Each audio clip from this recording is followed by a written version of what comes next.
In this video, we will learn AI formula editor in Excel sheet.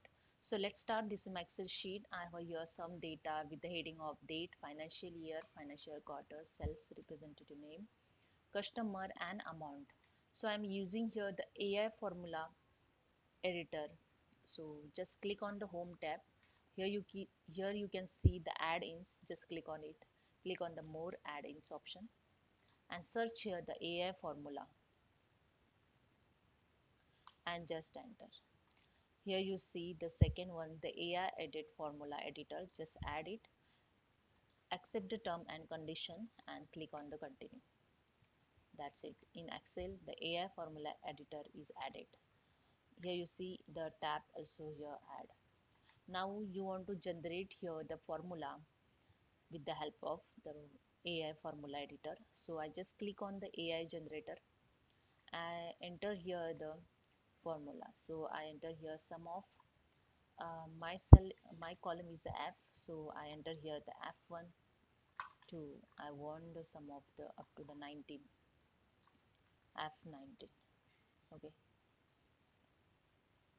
just enter here range and just click on the submit.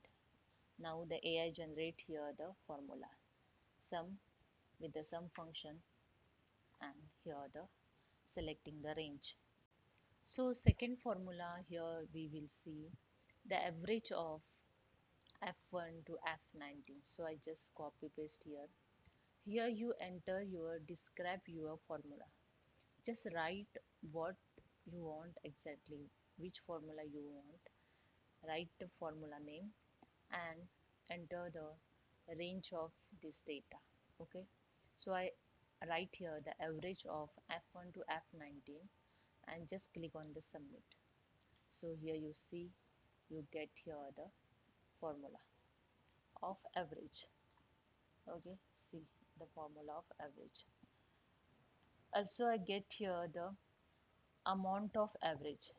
If I checked here, I just use the sum. Okay, then I used here the average function.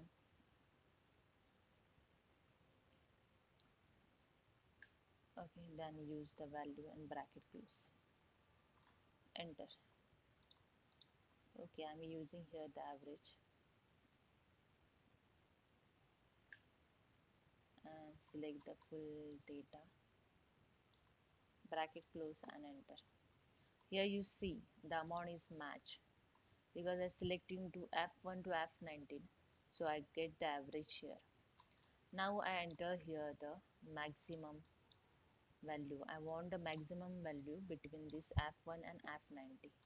So I just enter here the maximum to F1 to F90 and just click on the submit. So here you see the maximum function, enter here, and the amount is not defined here. So we get here the formula. So if I enter here max of, then let's see what I get the function. That's it. Here you see the max function with the defined value. Here is undefined value because I'm not correctly write here. The shortcut of maximum is max. So I enter here the max of F1 to F19. Then I get here the with total. Okay. So here if I use here the maximum function, max function and select the full data and bracket close, just enter 14,800 is maximum value. Same here, I use here the mean function. I just remove this mean. Okay, then paste here and submit. That's it. Here you see mean function also show here, and with the amount of from this data is minimum amount of 10,000. So this is a way you can use the AI formula editor. So hope you understand. If you like this, please subscribe my channel. Thank you so much.